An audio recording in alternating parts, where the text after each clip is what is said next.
gamers, welcome back. Today we're going to be talking about Transistor. The game is from Supergiants, the creators of Bastion. As you can see, the game is an RPG type of game with a bit of turn time in it. But the thing I like the most about this game is the fact that everything around it is great. You got to play it for yourself, so check it out. I'm going to talk about the story of the game first. So the story of the game starts you off in a place called Cloud Bank in a dying world, much like Bastion. The game starts you off playing as Red, the heroine of the game. She's pulling the sword out of the man, and the sword is talking. The sword is pretty much the narration during the entire game.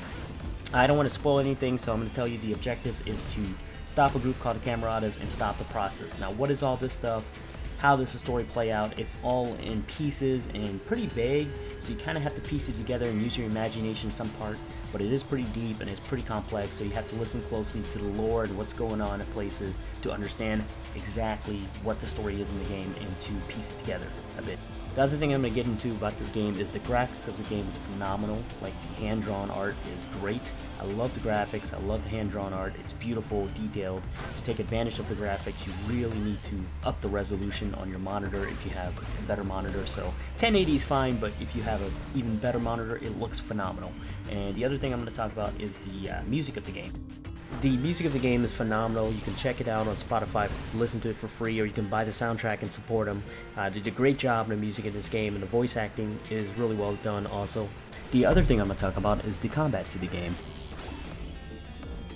It's got a very unique system. I like the combat system. It's got a turn system.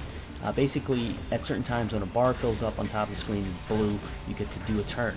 And by pressing spacebar, what happens is you stop time, you go into turn, and then you execute your moves from 1 to 4. Whatever moves you're doing, whatever movement you're doing, it's going to drain the bar down, and then from there, it uses up the bar, and then you have to move around and wait for it to come back up, depending on what your skills are.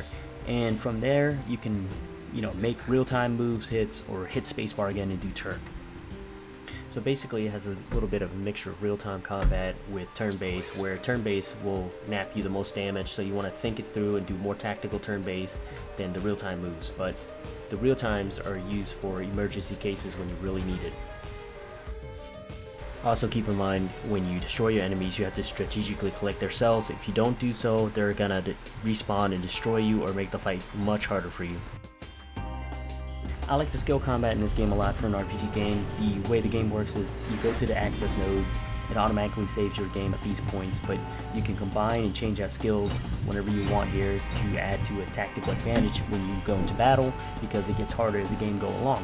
So the point of the game is you go into these skill boxes and you choose skills. You can combine them in a variety of ways, so you can have a passive for each of the skills, and if you change them out, it changes the skill completely. For example, you can have a ball skill, you can shoot a ball, and next thing you know, you can combine a passive to make the ball stun enemies or shoot instantly or go across faster, or recharge faster, whatever. The skills has a variety of combinations you can do, so which adds to a very interesting flavor of tactical combat, and you can only have 4, and there's also 4 passive skills you can put in the game. Now, on the bottom right, you can see a limit box. The limit box is kind of like from Bastion. You can make your enemies harder, and from doing so, you earn more XP from the fights, get a greater challenge out of the combat, and also make the game more challenging for yourself and more enjoyable if you prefer a harder gameplay. Death is quite interesting in this game, because when you die, you lose a skill from one of your 4 boxes, and the more skill you lose, the harder it gets. So you eventually keep whittling down your health, keep losing a skill until the game becomes really hard, and then you die, and then you have to retry from the spot where you saved, which is the access points. Along the way, there's also, like the game Bastion, there's an area where you can do challenges. What it does is help you hone your tactical skills, but at the same time help you understand how to be a much better player, at the same time giving you those much needed XP that you'll need during the fights.